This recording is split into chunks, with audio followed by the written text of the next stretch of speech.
this video is for those people that have heard of Formula One, may have seen a Formula One race, may have seen a little of Drive to Survive. You know, Drive to Survive is the Netflix series that follows Formula One throughout the season. And this season of Drive to Survive should be a great one. Now, Drive to Survive never does a season justice, but unless they really screw up, it's going to be a great season for Drive to Survive, because the 2024 Formula One season was, without doubt, the most exciting Formula One season I have ever seen, and I've been watching for about 24 years. So, Netflix has got great material to start with. I mean, there are surprises, there are feel-good stories, there are sad stories, there is utter confusion.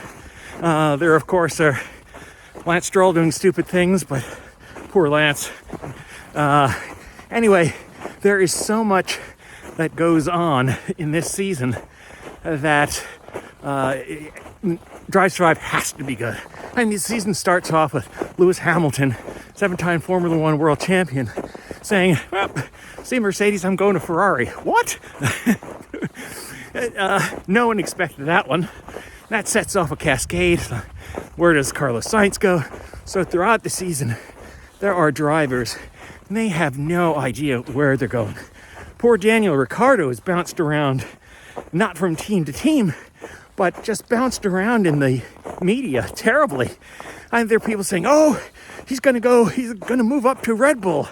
And other people said, no, they're going to keep him at RB. I keep thinking AlphaTauri and Toro Rosso. No, they're gonna ditch him. He goes from being promoted to being ditched in, 3 sentences. It's extraordinary. So there's a lot like that goes on. But the racing is absolutely phenomenal. We see a return to the classic rivalry, Ferrari versus McLaren. Yes, of course, Red Bull is in there playing, but they're a little let down by their man, Checo Perez. That's an incredible story on its own. But, oh man, from race to race, it is just non-stopper. And the greatest thing, after I'd say the Imola race, what is that, about a quarter of the way through the season or something? I just didn't know who was going to win a race. I mean, last year was, how much is Max Verstappen going to win by? And this year, it's, I don't know who's going to win. Is either Mercedes driver going to win? Is Max going to win? How about either Ferrari driver? They could win too. Oh, and look at this McLaren. Maybe McLaren's going to have some winners in here as well. So, it's amazing. Speaking of McLaren, they do another one of these incredible upgrade jobs, kind of like they did the season before. And they go from, what looked like a dull season for them to contenders very rapidly. We see some drivers getting their maiden wins.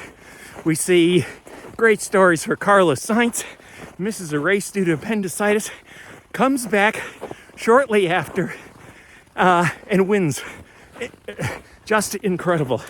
So you get these feel-good stories. Oh, and the greatest is probably surrounding Charles Leclerc.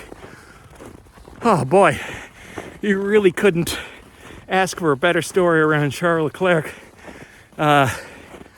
It's just, and I ended up feeling, and some of these races just feeling really good, as if I had been out hiking in the woods or something like that. So there is so much in this Formula One season. The craziest of races, the madness of Sao Paulo in Brazil.